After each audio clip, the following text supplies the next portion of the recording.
नमस्कार, मी कैलास सावळे. आपण पाहत आहात टीव्ही महाराष्ट्र. उल्हासनगर महानगरपालिकेने अनेकदा अभय योजना लागू करून ज्यांनी कोणी थकबाकी भरलेली नसेल त्यांनी भरावे म्हणून त्यांनी हातभार दिलेला, परंतु अनेक नागरिक हे अजूनपर्यंत कर भरत नाहीयेत.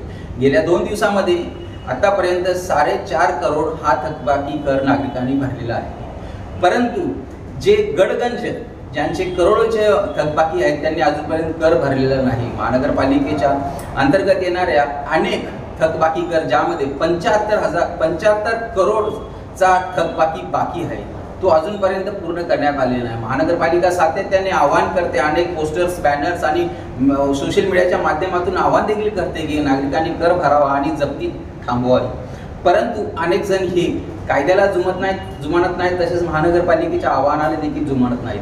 महानगरपालिकेचे आयुक्त अजित शेख, महानगरपालिकेचे अतिरिक्त आयुक्त जमीर लेगरेकर, कर निर्धारक आणि संकलक नीलम कदम यांनी देखील सातत्याने आवाहन केलेले असताना देखील अजूनपर्यंत कर भरला जात नाही. कदाचित त्यांना सगळ्यांना ज्यांचे बाकी कर आहेत त्यांना जप्ती जाणावी असा त्यांचा काहीतरी मानस दिसत आहे. परंतु महानगरपालिकेच्या या योजनेचा लाभ घेण्यासाठी अजून त्यांच्याकडे 3 दिवस आहेत.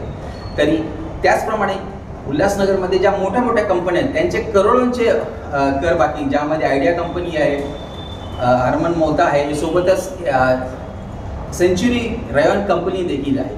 त्याचप्रमाणे उल्हासनगर महानगरपालिकेचे आमदार सन्माननीय कुमार रायलानी यांचा देखील मोठा कर बाकी आहे, ज्यांच्या टाउन हॉलचा कर बाकी आहे. त्याचप्रमाणे स्विमिंग पूल जय अंबे यांचा स्विमिंग पूल जो आहे त्यांचा देखील मोठा कर बाकी. हे मोठे मासे हे महानगरपालिकेच्या कायद्याला जुमानत नाही असंच काही दिसत आहे. ज्यांनी कर भरलेलंच नाही आता त्यांच्यावर महानगरपालिकेने जप्ती आणावी असाच नागरिकांमधून आवाज उचलला जात आहे.